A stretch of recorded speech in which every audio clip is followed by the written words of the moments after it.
What kind of challenges have you faced, and how did you navigate them biblically as you were trying to grow Mm, this business, not only for yourself as a believer, but challenges you felt as growing this and working with others at the same time, and how'd you overcome yeah. those?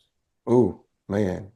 Challenges, that's one thing that has been just commonplace of the last few years.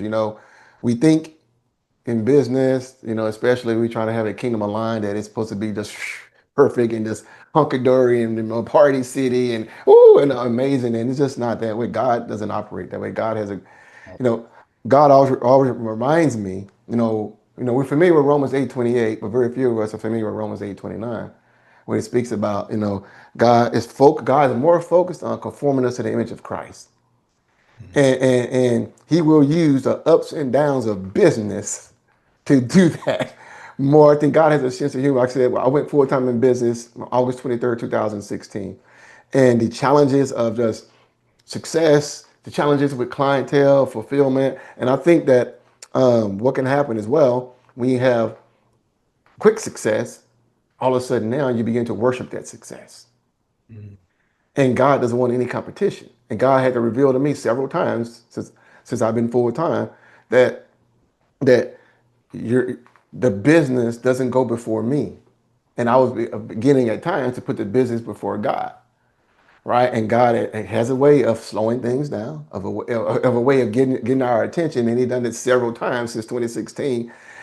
So those challenges of keeping God first with everything, right? And not allowing successes and not allowing failure. Because when things don't go your way, we can get down and depressed. I've been that route too, where I went through some depression. I went through some deep, dark depression when I was expecting results to happen a certain kind of way on my timeline, right? And the enemy, of course, was just putting thoughts in my mind. And literally, I had some thoughts of ending it all. I mean, I literally called a suicide hotline one night. And because yeah, it got that bad because I allowed the I allowed the results in business form my identity instead of allowing Christ to form my identity.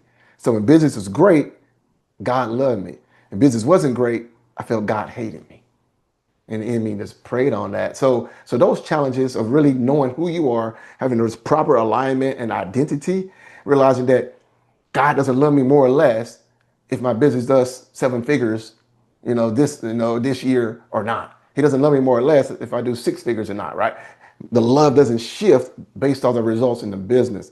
So that's been one of the biggest challenges that I've had to, grow and mature over the last several years of navigating the successes and navigating the challenges and the struggles at the same time and keeping that alignment with God. That the same God was in this season, and He's the same God in the spring, the same God in the winter, the same God in the summer, the same God in the winter.